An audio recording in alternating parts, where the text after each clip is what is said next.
I was born and raised here and lived here until I was probably around 32, and then I moved away.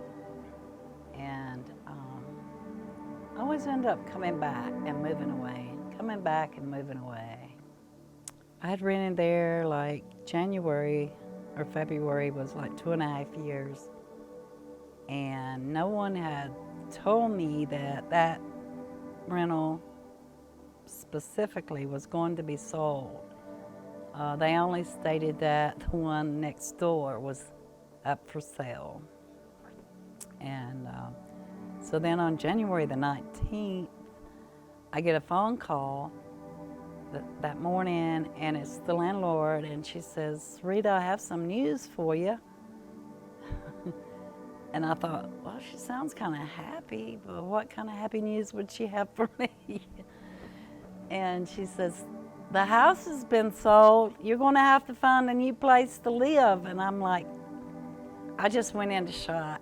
It was getting bad, and I'm like calling to work and be like, my apartment's flooding again. Still haven't come to fix this. I gotta try to do something about this. I would get a shovel, get all the mud out, take it to, just throw it outside, and within a day and a half, 2 days later, the mud's back. Eventually they did come in and fix that room. I thought the problem was fixed until I woke up one morning to go use the bathroom. I slipped and fell on a puddle of water in the bathroom because it was seeping in through the baseboards in the bathroom. And I fell on my sink, shattering it, and cut my back open. Like one time, a tree fell and took off part of the deck. And it sat that way for a year. And we had kids in the house, and it was like, it would snow and ice. If you fell off the deck, you would die. Like, it's like a 30-foot drop, you know? And part of that was because they didn't live here, but part of that, it's like, you know, I felt like they were kind of taking advantage of the fact that, but then it's like the give and take. It's like you're getting this affordable rent and you don't want to rock the boat, and it's hard to find housing. And there was actually this one time when I was working at the animal shelter where I got really sick with some kind of respiratory infection. And it was around that same time. Yeah. So. Yeah, man, black mold is nothing to mess around with. Definitely. I've heard of people's hair falling out and all kinds of crazy. I actually lost 2 weeks of pay because I had to stay at the place. I had to stay at home, which is just making it worse. Wow. Yeah. Yeah.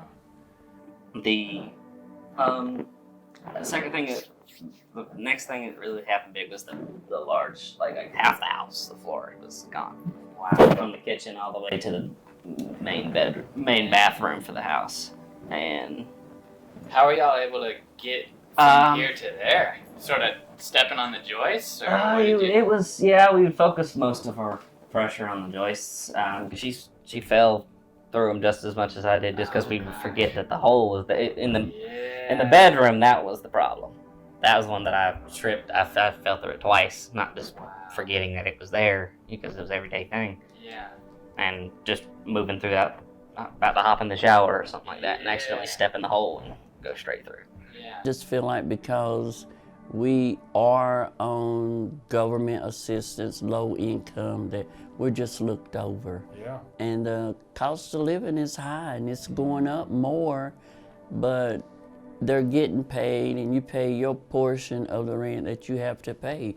But still yet, you should have a better and a decent place to live that you can feel comfortable, and you're not constantly worrying about what's going to happen next. If they would do it the right way, they wouldn't have to fix the water main every year. Mm-hmm. I feel like things are not being taken care of properly in the way that it needs to be.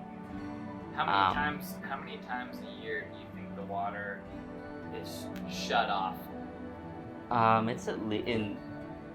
It's shut off regularly, but without warning. That's my problem. It's like, I don't know when it's gonna be off. Yeah, and there's times that I come home and the water is off, and like after a dirty day at work, because I do drywall, I do paint, and I do all these things. I mean, I'm covered in dusts and stuff like that are harmful to my child, that are harmful to my wife, and harmful to everybody that I don't want all over the house. Yeah. I need to get in the shower and get my laundry cleaned fast. Yeah. We were like, okay, we gotta move out of here because this is small. And then my daughter was starting to having trouble to breathe, and she ended up in the hospital. That was one of our rent experience. When she stepped on the porch, we were gone. I pushed off and like landed on my back and rolled out. Her brother just ate it. Well, stayed on the ground, just held it and ate it. And she tried to like step. And when she stepped, the porch caught her leg and like folded her to the ground. So she was like in between the railing. Her foot was under the bottom side, and she was on top of the other side. They made us fix it. She made us screw it to the house and stuff with a piece of wood that I still don't trust. And with my health issues and my conditions, the rust, you go to take a bath, you cut your foot or something. You don't know what's gonna happen with that. Right. So there was sharp pieces of metal. Well, when the bathtub rusts out, you don't know until you get in there and you see water things floating, and you can step on a piece of rusty metal. Yeah. I mean, there's big holes in the floor. I mean, we're living out of the living room in my wife, so we're sleeping in the living room. Not just because of the hole in the floor, but because the mold is with it. And then there's no insulation, so that kind of like puts a damper on it. And like I say, I'm chasing raccoons all through the house. Just the kitchen. I'm just getting tired of circling calls because this is another reason why I'm doing it. Because it's not really safe for our babies there. But we got it to where it's safety for them in certain areas, and they know which areas to go in and which areas not to. Now, they're young, but they understand. Estamos en un lugar donde en estas temporadas de frío, la verdad que sí nos afecta muchísimo. Por de calefacción,